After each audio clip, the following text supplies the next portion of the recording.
fils et nos compagnes, aux armes citoyennes, formés au bataillon, marchons, marchons, qu'un sang impur abreuve nos sillons.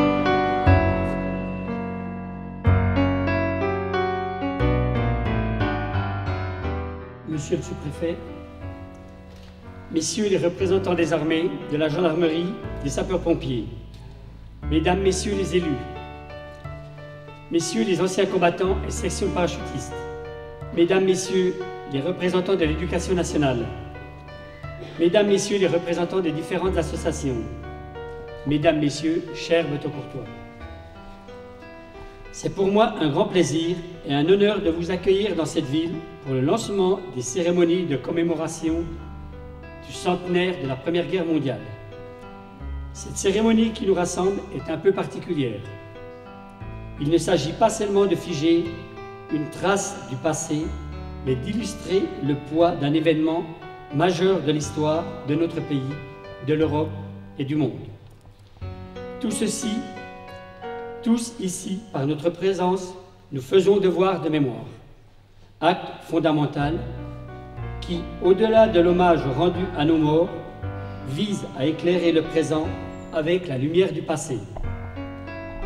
Anatole France l'a si bien résumé en disant, je cite, « Ne perdons rien du passé, car c'est avec l'aide du passé que nous construisons l'avenir. » Rendons hommage à ceux qui se sont battus pour la France. Souvent jeunes, venus de tous horizons, nos aïeux ont donné leur vie pour la patrie. De cette émotion, de notre recueil, doit naître une formidable envie de vivre. C'est là tout le paradoxe, mais aussi le sens de cet hommage.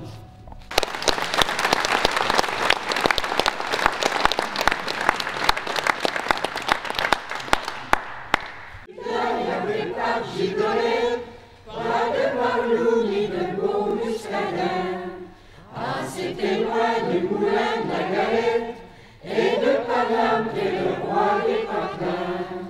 C'est dans la rue du bon sang cette terre, sans ouvriers et sans de paysans, car les bandits qui sont cause des guerres n'en meurent jamais, ont tué les innocents.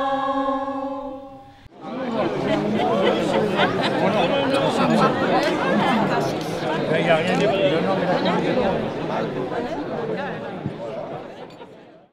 Je peux vous dire que le courrier qu'on reçoit, c'est quelque chose d'important de savoir que les gens qui sont au pays pensent à nous. Hein? Voilà. Voilà, donc ils écrivaient beaucoup, ils s'occupaient, donc ils ont fait plein de choses. Ils ont fait de l'artisanat de tranchées que vous verrez. Donc ils ont gravé des douilles d'obus, ils ont fait des briquets, ils ont fait des bagues. Donc ils ont fait plein de souvenirs pour ceux qui leur étaient chers.